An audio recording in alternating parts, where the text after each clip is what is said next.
Americans with Disabilities Act, Module 2, Section 504 and ADA Title II. This module will cover the following topics: Section 504 and ADA Title II General Requirements. What is program access? Who is a qualified individual with a disability?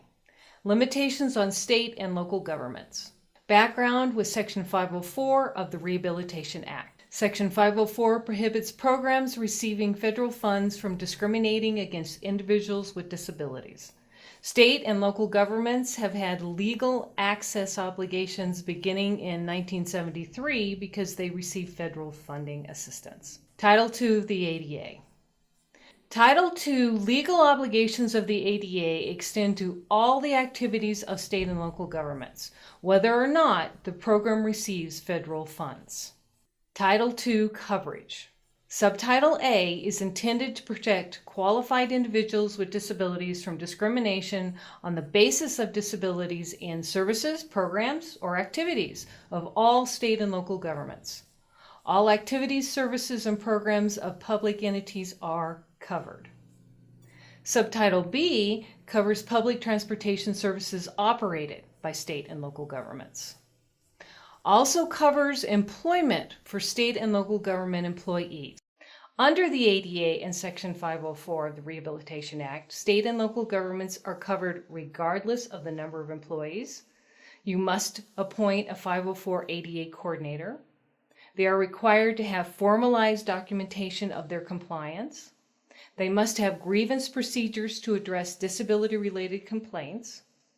And you must publicize notice of rights and grievance procedures regarding steps to achieve ADA compliance of self-evaluation and transition plans. All state and local governments are required to prepare a self-evaluation, which should have been started way back in January 26 of 1993 and completed within 3 years. These entities could have possibly included updating a previous Section 504 self-evaluation plan. This evaluation should always be kept updated. After a self-evaluation plan was completed, state and local governments are supposed to use that information to prepare and implement a transition plan to bring facilities, programs, services, into compliance with Title II.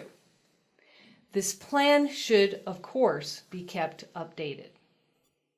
State and local governments are supposed to provide a notice of ADA requirements by providing information to applicants, participants, beneficiaries, employees, and other interested parties regarding the rights and protections under Title II, including information on how the Title II requirements apply to particular programs, services, and activities.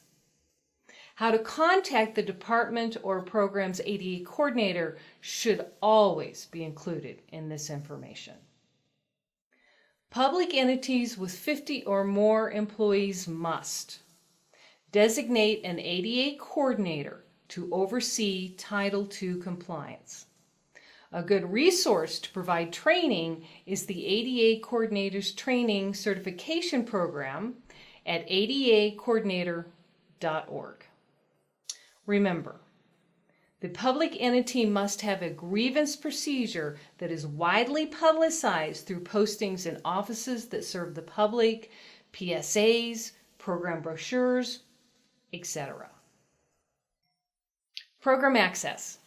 Program access requires a public entity make its programs accessible when viewed in its entirety. Program accessibility may be achieved by a number of methods in the most integrated setting for people with disabilities, which include policy modification, effective communication, architectural access.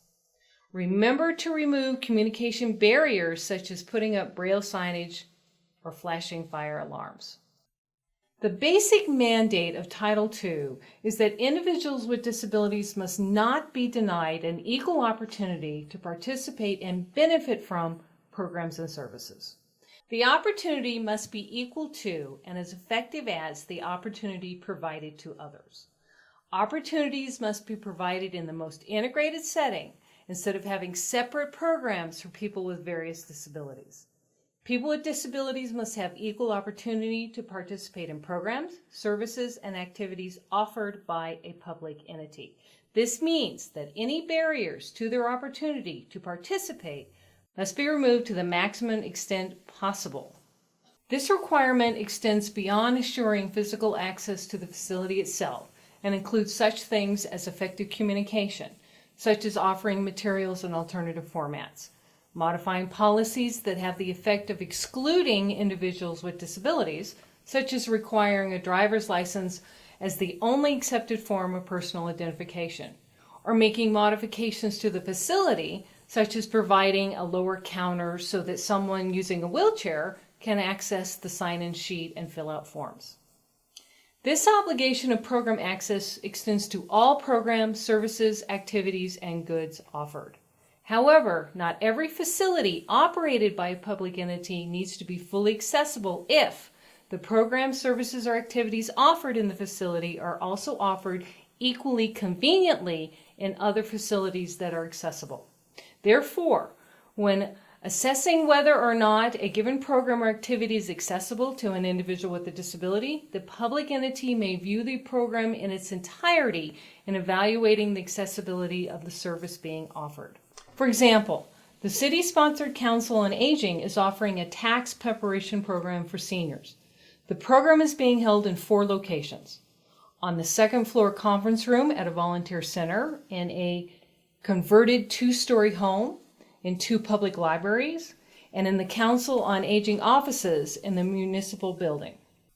The program at the volunteer center and at one of the libraries is offered in the afternoon, and the other 2 are held in the early evening. The conference room at the volunteer center can only be reached by stairway, making it inaccessible for seniors who have difficulty walking or who use wheelchairs. Must the city move this program to a different location? The answer is no, because the 3 other programs are offered in accessible locations and participants still have a choice of attending the program in the afternoon at the library or in the evening at the other 2 accessible locations. Note that all these locations should be equally conveniently located within distance of each other. Note the website should be fully accessible. If the website follows the accessibility standards under Section 508 of the Rehabilitation Act at section 508.gov, then the site should be fully accessible to individuals with various disabilities, including those who have low vision or who are blind and use screen reading technology. It is important to note that the Department of Justice expects to come out with additional notice of proposed rulemaking regulating the accessibility of state and local government websites by the year 2017. Please note that carrying an individual with a disability is considered ineffective and therefore unacceptable method for achieving program accessibility. Carry is not permitted as an alternative to structural modifications such as putting in a ramp or a lift. Qualified individual with a disability. An individual with a disability who, with, if needed, reasonable modifications to rules, policies, and practices, with the removal of architectural, communication, or transportation barrier, meets the essential eligibility requirements. Make sure program requirements are necessary if they tend to screen out individuals or class of individuals with disabilities. A person with a disability may be able to participate in a program, but what is keeping him or her from participating is a barrier that is disability related. For example, the barrier might be a policy or practice that needs to be modified to allow the person to participate in the service. An illustration is the Motor Vehicle Division has a policy requiring anyone who is renewing their license to have a new photograph taken. When the MVD camera takes the picture, a facial recognition software is activated which captures information about the shape of the face and is able to identify distinctive features. If the software is unable to do this with an individual who has part of his jaw and cheek missing due to cancer surgery, the camera will not take a picture. Does this mean that this customer cannot renew his license because the camera won't take his picture due to disability? No, it does not. MVD will need to modify their picture policy in some manner that will allow this customer to renew his license if he meets the qualifications to drive a vehicle. A second example is a wheelchair user who could not get in front of the MVD camera because it is mounted in an inaccessible corner of the office. MVD will need to remove the architectural barrier so that the wheelchair user will be able to get her picture taken so she can renew her license. It is a best practice for a program to fully identify exactly what eligibility requirements must be met in order for a person to participate in the program's services.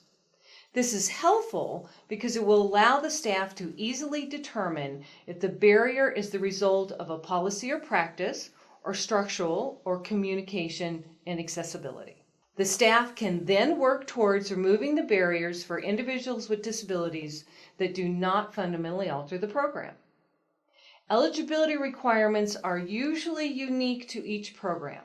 For example, there are several eligibility requirements that an MVD customer must meet in order to obtain a driver's license, such as age, proof of identity, and even some medical criteria.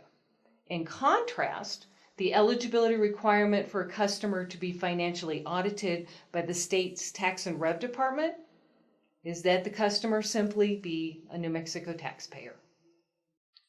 Limitation on state and local government obligations. A public entity is not required to provide program access if it would result in fundamental alteration in the nature of the program or an undue financial and administrative burden. In those circumstances where personnel of a public entity believe that a proposed action would fundamentally alter the service, the program, or the activity, or it would indeed result in an undue financial and administrative burden, the public entity has the burden of proving the actions would result in such an alteration or burdens. However, a public entity will need to take any other action that would not result in a burden so as to ensure that individuals with disabilities receive the benefits and services provided by the public entity. In other words, the public entity must do what it can. Training disclaimer. As with any civil rights law, how the ADA is interpreted and applied is largely influenced by court case decisions. This training is based on the latest technical assistance from the Department of Justice and court case decisions in the year 2016. The information herein is intended solely as informal guidance and is neither a determination of your legal rights or responsibilities under the Act, nor binding on any agency with enforcement responsibility under the ADA.